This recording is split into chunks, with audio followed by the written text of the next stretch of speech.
بھروسہ وہ نازک شیشہ ہے جو ایک مرتبہ ٹوٹ جائے تو پھر کبھی نہیں جڑتا، اور اگر کبھی جڑ بھی جائے تو چہرے دو ہی نظر آتے ہیں۔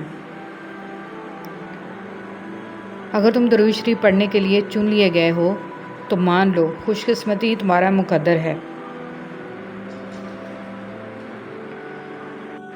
ہر رکاوٹ میں کوئی نہ کوئی بہتری چھپی ہوتی ہے، یہ بات اللہ ہی بہتر جانتا ہے۔ علم کی سب سے بڑی دشمن جہالت نہیں بلکہ مجھے سب پتہ ہے کہ خوش فہمی ہے۔ فضیلتیں اللہ کی طرف سے ملتی ہیں، پھر اسی کی جانب سے تبدیلیاں ہو جاتی ہیں، اس لیے اس کے فضل پر جان اور دل سے سجدہ بجا لاؤ۔ مولانا رومی رحمۃ اللہ علیہ۔ ہر اذیت کی ایک معینہ مدت ہوتی ہے جس کے گزر جانے کے بعد نہ تو درد کی شدت پہلے جیسی رہتی ہے اور نہ اسے سہنے والا انسان پہلے جیسا رہتا ہے۔ ڈر لگتا ہے ایسی خوشی سے جو دوسروں کو تکلیف دینے سے حاصل ہو۔ اگر کبھی مجھے زندگی کے نام آخری خط لکھنا پڑا تو میں لکھوں گا کہ میں ان کے لیے تکلیف بن گیا جنہیں میں خوش دیکھنا چاہتا تھا۔ زندگی کی حقیقتیں ناولوں میں لکھی ہوئی دلکش لائنوں سے ہمیشہ مختلف رہی ہیں۔ زمین عقل مندوں سے تو بھر گئی مگر درد مندوں سے خالی ہے۔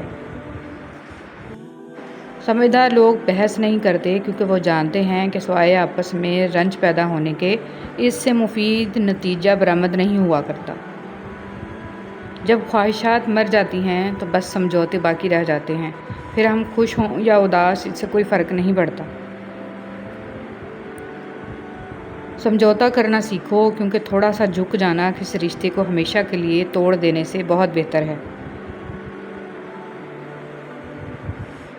صبر والے سکون میں رہتے ہیں کیونکہ انہیں معلوم ہوتا ہے کہ اللہ بہتر کرے گا۔ گہرے الفاظ: ٹھیک ہوں یہ تو ہم کسی سے بھی کہہ سکتے ہیں، لیکن پریشان ہوں یہ کہنے کے لیے کسی بہت خاص کی ضرورت ہوتی ہے۔ محبت اور دوستی، یہ دو چیزیں ہر طوفان کا مقابلہ کر سکتی ہیں، مگر ایک چیز ان دونوں کے ٹکڑے کر سکتی ہے اور وہ ہے غلط فہمی۔ جاپانی کہاوت: جب گرمی گزر جاتی ہے تو لوگ سایہ دار درخت کو بھول جاتے ہیں۔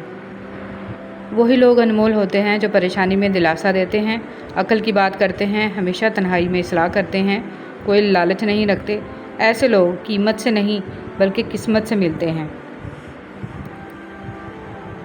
نہ جانے کون سی شہرت پہ انسان کو ناز ہے، انسان تو اپنے آخری غسل کا بھی محتاج ہے۔ فاصلے بڑھے تو غلط فہمیاں بھی بڑھ گئیں، پھر اس نے وہ بھی سنا جو میں نے کہا بھی نہیں۔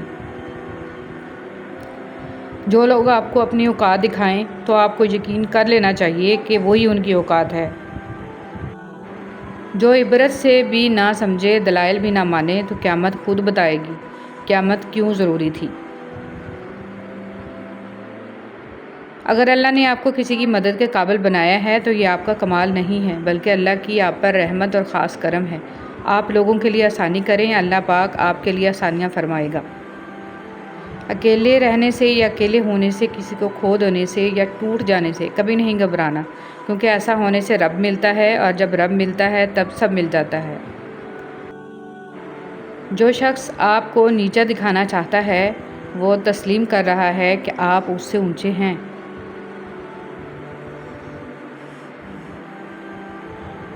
سوشل میڈیا پر فرشتے بنے ہم لوگ اگر حقیقی زندگی میں صرف انسان ہی بن جائیں تو کمال ہو جائے گا۔